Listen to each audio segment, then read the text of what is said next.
ಮಾರುಕಟ್ಟೆ ಆರ್ಥಿಕತೆ ಅಂದೇ ಏನು? ಅದು ಹೇಗೆ ಕೆಲಸ ಮಾಡುತ್ತೆ ಅಂತ ಎಂದಾದ್ರೂ ಯೋಚಿಸಿದ್ದೀರಾ? ನಮ್ಮ ಸುತ್ತಮುತ್ತ ಇರೋ ಬಹುತೇಕ ಜಗತ್ತನ್ನೇ ರೂಪಿಸಿರೋ ಈ ಒಂದು ಶಕ್ತಿಶಾಲಿ ಸಿಸ್ಟಮ್ನ ಹಿಂದಿರೋ ಸರಳ ತತ್ವಗಳನ್ನ ಬನ್ನಿ ಇವತ್ತು ಒಟ್ಟಿಗೆ ಬಿಡಿಸಿ ನೋಡೋಣ. ಒಂದು ಕ್ಷಣ ಯೋಚನೆ ಮಾಡಿ ನೋಡಿ, ನಮ್ಮ ಅಂಗಡಿಗಳಲ್ಲಿ ಕಾಣೋ ಲಕ್ಷಾಂತರ ವಸ್ತುಗಳು, ಸ್ಮಾರ್ಟ್ಫೋನ್ಗಳಿಂದ ಹಿಡಿದು ಕಾಫಿ ಮಗ್ಗಳವರೆಗೆ, ಇವುಗಳನ್ನ ಯಾರು ತಯಾರಿಸಬೇಕು ಅಂತ ಡಿಸೈಡ್ ಮಾಡಿದ್ರು ಮತ್ತು ಇನ್ನು ಮುಖ್ಯವಾಗಿ ಅವುಗಳ ಬೆಲೆಯನ್ನ ನಿಗದಿ ಮಾಡಿದ್ದಾದ್ರೂ ಯಾರು? ಈ ಒಂದು ಪ್ರಶ್ನೆಯೇ ನಮ್ಮ ಇವತ್ತಿನ ವಿಶ್ಲೇಷಣೆಯ ಕೇಂದ್ರಬಿಂದು. ಮಾರುಕಟ್ಟೆ ಆರ್ಥಿಕತೆ ಅಂದ್ರೆ ಅದಕ್ಕೆ ಯಾವುದೇ ಒಬ್ಬ ಬಾಸ್ ಅಥವಾ ಸೆಂಟ್ರಲ್ ಅಥಾರಿಟಿ ಇರೋದಿಲ್ಲ. ಇದನ್ನ ಬಂಡವಾಳಶಾಹಿ ಆರ್ಥಿಕತೆ ಅಂತಾನೂ ಕರೀತಾರೆ.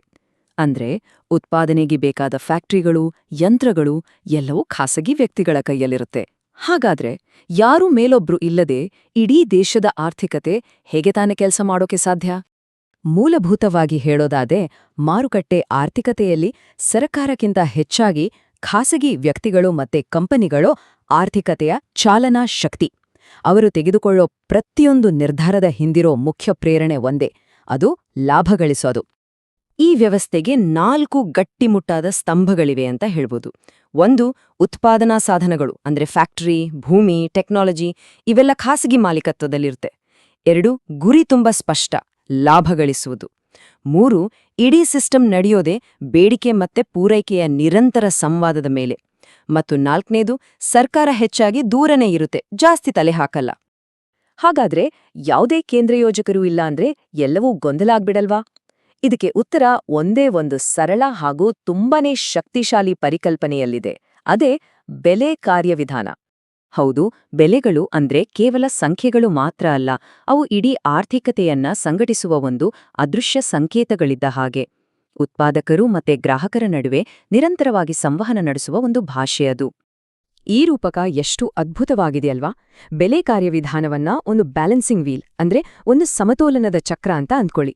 ಅದು ಲಕ್ಷಾಂತರ ಜನರ ನಿರ್ಧಾರಗಳನ್ನ ನಿರಂತರವಾಗಿ ಸರಿಹೊಂದಿಸ್ತಾ ಇರುತ್ತೆ.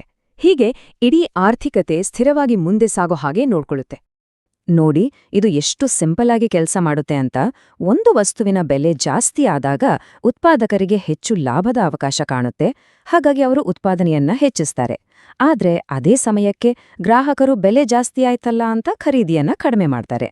ಇನ್ನು ಇದಕ್ಕೆ ಉಲ್ಟಾ, ಬೆಲೆಗಳು ಕಡಿಮೆ ಆದ್ರೆ ಉತ್ಪಾದಕರು ಉತ್ಪಾದನೆಯನ್ನ ಕಡಿಮೆ ಮಾಡ್ತಾರೆ, ಆದ್ರೆ ಗ್ರಾಹಕರು ಹೆಚ್ಚು ಖರೀದಿಸೋಕೆ ಮುಂದೆ ಬರ್ತಾರೆ. ಇದೊಂದು ನಿರಂತರವಾದ ಸಮತೋಲನದ ಆಟ. ಈ ಬೆಲೆ ಕಾರ್ಯವಿಧಾನ ಅನ್ನೋದು ಕೇವಲ ಒಂದು ಥಿಯರಿಯಲ್ಲ, ಇದು ಪ್ರತಿಯೊಂದು ಆರ್ಥಿಕತೆಯೂ ಎದುರಿಸಲೇಬೇಕಾದ 3 ಮೂಲಭೂತ ಹಾಗೂ ತುಂಬಾನೇ ಪ್ರಾಕ್ಟಿಕಲ್ ಆದ ಪ್ರಶ್ನೆಗಳಿಗೆ ಉತ್ತರ ಕೊಡುತ್ತೆ. ಯಾವುದೇ ಸಮಾಜ ಇರ್ಲಿ, ಈ 3 ಪ್ರಶ್ನೆಗಳಿಗೆ ಉತ್ತರ ಕೊಡ್ಲೇಬೇಕು. ಮೊದಲನೇದು, ನಮ್ಮತ್ರ ಇರೋ ಸೀಮಿತ ಸಂಪನ್ಮೂಲಗಳಿಂದ ಏನನ್ನ ತಯಾರಿಸಬೇಕು. 2ನೇದು, ಅವುಗಳನ್ನ ತಯಾರಿಸೋಕೆ ಬೆಸ್ಟ್ ವಿಧಾನ ಯಾವುದು. ಮತ್ತು 3ನೇದು, ಕೊನೆಗೆ ಈ ಎಲ್ಲ ಸರಕು ಸೇವೆಗಳು ಯಾರಿಗೆ ತಲುಪಬೇಕು. ಹಾಗಾದ್ರೆ ಮಾರುಕಟ್ಟೆ ಆರ್ಥಿಕತೆ ಈ ಮೊದಲ ಮತ್ತು ಅತಿ ಮುಖ್ಯವಾದ ಪ್ರಶ್ನೆಗೆ ಹೇಗೆ ಉತ್ತರ ಕೊಡುತ್ತೆ? ಸಮಾಜಕ್ಕೆ ಏನ್ ಬೇಕು ಅಂತ ನಿರ್ಧಾರ ಮಾಡೋದಾದ್ರೂ ಯಾರು? ಉತ್ತರ ತುಂಬಾನೇ ನೇರ ಮತ್ತು ಸರಳ. ಲಾಭ. ಜನರು ಏನನ್ನ ಕೊಂಡುಕೊಳ್ಳಕ್ಕೆ ಇಷ್ಟಪಡ್ತಾರೋ ಉತ್ಪಾದಕರು ಅದನ್ನೇ ತಯಾರಿಸ್ತಾರೆ. ಒಂದು ವಸ್ತುವಿಗೆ ಬೇಡಿಕೆ ಹೆಚ್ಚಾದಂತೆ ಅದರ ಬೆಲೆ ಏರುತ್ತೆ, ಅದನ್ನ ಉತ್ಪಾದಿಸೋದು ಕೂಡ ಹೆಚ್ಚು ಲಾಭದಾಯಕ ಆಗುತ್ತೆ. ಹೀಗೆ ಗ್ರಾಹಕರ ಜೇಬಿನಲ್ಲಿರೋ ದುಡ್ಡೇ ಉತ್ಪಾದನೆಯನ್ನ ನಿರ್ದೇಶನ ಮಾಡುತ್ತೆ. ಸರಿ, ಏನು ಉತ್ಪಾದಿಸಬೇಕು ಅಂತ ಗೊತ್ತಾಯ್ತು. ಈಗ ಮುಂದಿನ ಪ್ರಶ್ನೆಗೆ ಬರೋಣ. ಉತ್ಪಾದನೆ ಮಾಡೋದು ಹೇಗೆ? ಅಂದ್ರೆ ಅತ್ಯಂತ ದಕ್ಷ ವಿಧಾನ ಯಾವುದು? ಇಲ್ಲಿ ಸ್ಪರ್ಧೆಯೇ ಎಲ್ಲವನ್ನೂ ನಿರ್ಧರಿಸ್ತತ್ತೆ. ಪ್ರತಿಯೊಬ್ಬ ಉತ್ಪಾದಕನೂ ತನ್ನ ಖರ್ಚನ್ನ ಕಡಿಮೆ ಮಾಡಿ ಲಾಭವನ್ನ ಹೆಚ್ಚಿಸೋಕೆ ಪ್ರಯತ್ನಿಸ್ತಾನೆ. ಇದು ಅವರನ್ನ ಹೊಸ, ಅಗ್ಗದ ಮತ್ತು ಅತ್ಯಂತ ಪರಿಣಾಮಕಾರಿಯಾದ ಟೆಕ್ನಾಲಜಿಗಳನ್ನ ಹುಡುಕೋ ಹಾಗೆ ಪ್ರೇರೇಪಿಸುತ್ತೆ. ಯಾರು ಕಡಿಮೆ ಖರ್ಚಿನಲ್ಲಿ ಹೆಚ್ಚು ಉತ್ಪಾದನೆ ಮಾಡ್ತಾರೋ ಅವರೇ ಮಾರುಕಟ್ಟೆಯಲ್ಲಿ ಗೆಲ್ಲೋದು. ಮತ್ತು ಈಗ ಬಹುಶಃ ಎಲ್ಲಕ್ಕಿಂತ ಮುಖ್ಯವಾದ ಪ್ರಶ್ನೆ, ಆರ್ಥಿಕತೆಯಲ್ಲಿ ತಯಾರಾದ ಈ ಎಲ್ಲಾ ವಸ್ತುಗಳು, ಸೇವೆಗಳು ಕೊನೆಗೆ ಯಾರಿಗೆ ಸಿಗುತ್ತೆ? ಇಲ್ಲೇ ನೋಡಿ, ಮಾರುಕಟ್ಟೆ ಆರ್ಥಿಕತೆಯ ಕಠಿಣ ಸತ್ಯ ನಮ್ಮ ಮುಂದೆ ಬರೋದು. ವಸ್ತುಗಳ ಹಂಚಿಕೆ ಅಗತ್ಯದ ಮೇಲೆ ಆಗುದಿಲ್ಲ, ಬದಲಿಗೆ ಯಾರು ಹಣ ಕೊಟ್ಟು ಕೊಂಡುಕೊಳ್ಳಬಲ್ಲರೋ ಅವರಿಗೆ ಮಾತ್ರ ಸಿಗತ್ತೆ. ಅಂದ್ರೆ ಎಲ್ಲವೂ ಕೊಳ್ಳುವ ಶಕ್ತಿಯ ಮೇಲೆ ನಿಂತಿದೆ. ಇದು ನಮ್ಮನ್ನ ಈ ವ್ಯವಸ್ಥೆಯ ಅಂತಿಮ ಫಲಿತಾಂಶಗಳ ಕಡೆಗೆ ಕರ್ಕೊಂಡು ಹೋಗುತ್ತೆ. ಇದು ಖಂಡಿತವಾಗಿಯೂ ಹೊಸತನ ಮತ್ತು ಬೆಳವಣಿಗೆಯನ್ನು ಉತ್ತೇಜಿಸುತ್ತೆ, ನಿಜ. ಆದ್ರೆ ಅದರ ಪರಿಣಾಮಗಳೇನು? ಹಾಗಾದ್ರೆ ನಾವು ನೋಡ್ಬೇಕಾಗಿರೋದು ಏನು ಅಂದ್ರೆ ಮಾರುಕಟ್ಟೆ ಆರ್ಥಿಕತೆ ಅನ್ನೋದು ಒಂದು ನಾಣ್ಯದ ಎರಡು ಮುಖಗಳಿದ್ದ ಹಾಗೆ. ಒಂದು ಕಡೆ ಲಾಭನಷ್ಟದ ಈ ಆಟ ಹೊಸ ಆವಿಷ್ಕಾರಗಳಿಗೆ, ಬೆಳವಣಿಗೆಗೆ ಮತ್ತು ಸಮೃದ್ಧಿಗೆ ಒಂದು ಅದ್ಭುತವಾದ ಇಂಜಿನ್.